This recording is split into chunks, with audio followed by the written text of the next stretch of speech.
Hu Tao broke the Genshin Impact servers. A mobile game at that has broke the record for the highest first-year gaming revenue of all time. And another gacha game is under backlash due to censorship. Let's talk about it. Yo, what's up everyone? It's Daikin here bringing you another episode of Gacha Covered, the show where I bring you the news and then we spill the tea. So we got a decent amount of things to talk about, from Genshin Impact to records being broken and of course more backlash due to censorship within Gacha Game. So let's go and get started without further delay. To no one's surprise, Genshin Impact is breaking more records with the Hu Tao banner. So apparently they have made #1 in far as top grossing revenue in 32 countries at one time. So it was like 32 countries where they were the top of the leaderboard for the game, for the mobile game section.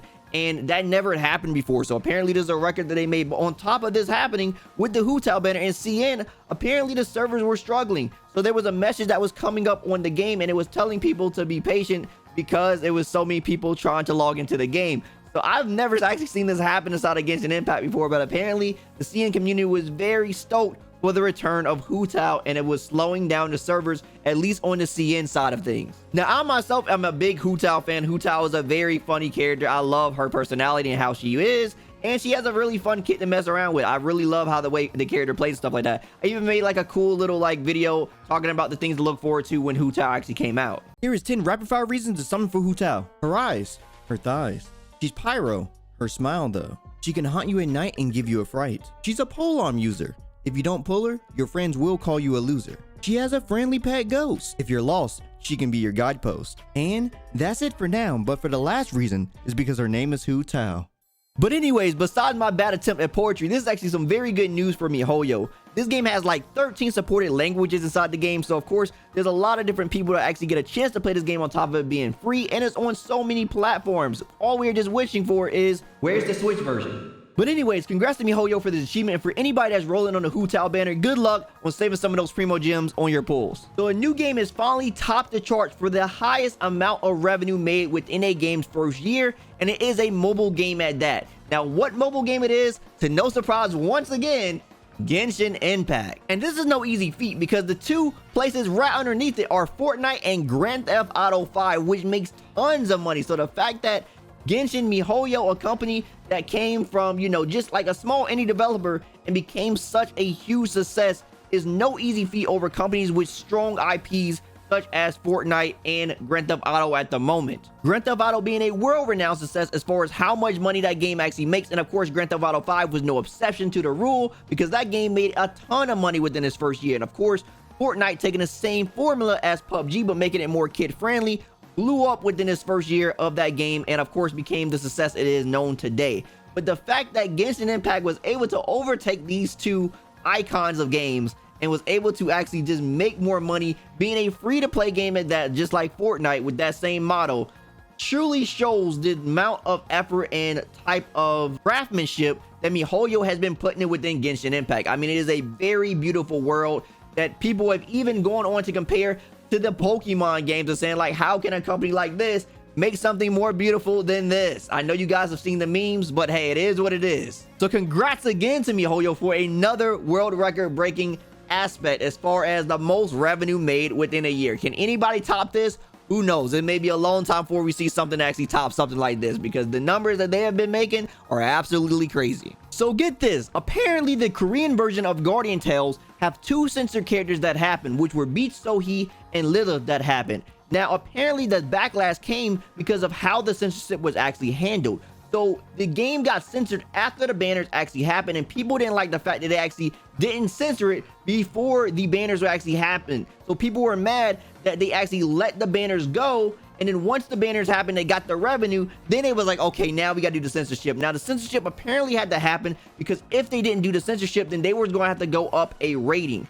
So the story even has a second part because they actually removed the actual censorship and then decided to go up the rating later. But the backlash is what happened because of this. So how do you guys feel about this? Do you guys really think that's what happened? Do you guys think that the idea of the devs was like, okay, we know we're gonna have to do the censorship because we're going to go up an age rating from 12 plus to probably like an 18 plus rating if we do the censorship, or if we don't do the censorship. So we're just gonna get our money now, and then we're gonna do the censorship after we get our money. Because if we do the censorship now, we're not gonna make as much money. So let's hold off before we do that censorship. We got a little bit of time. Let's get this money first. Let's get this bag first. You guys really think that's what we're doing?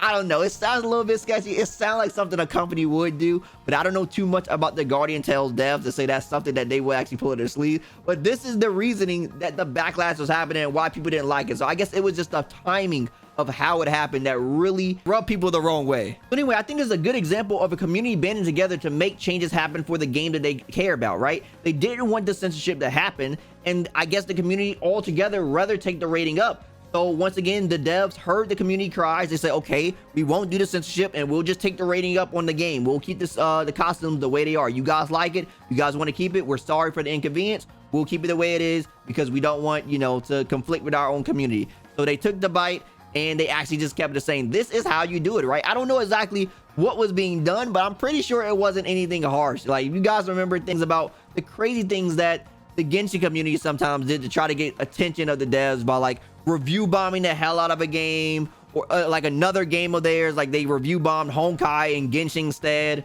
or they were making like the fact that they were like trying to get receipts from their purchases in like China to like do the Zhongli thing to like get their attention for Zhongli, like stuff like that. I haven't heard about things like that. I tried to do more research into this and it doesn't seem like that was the case. It seemed like people were just really speaking their mind about what was happening, and this is the outcome of that. So, you know, props to the actual community for actually coming together and doing this in a more civilized manner, I feel like, than some other communities out there. It is ways to do it, and of course not all devs are going to be as quickly responding as this one was. So we just, if you're in a community where the devs doesn't seem like they're listening, you just have to keep trying and beating on the door, and eventually they will have to listen. You know, drastic measures, I guess, can make some things happen, but sometimes the drastic measures just isn't fair because, you know, you're suffering another game on the loss of like the things you want to do. I don't really agree to things like that, but this one seems like it's a little bit more civil in those manners. And that is pretty much it for today's episode of Gacha Covered. What do you guys think about everything? How do you guys feel about the Hu Tao banner actually making, you know, making so much money and is rivaling the Raiden Shogun banner already? And of course, it's also breaking the CN service as far as maintenance. I've never seen that happen where people had to actually wait to actually get on the game for Genshin Impact though. I've seen that happen in like MMOs and stuff, but as far as Genshin Impact goes, I've never seen the servers stressed out that much.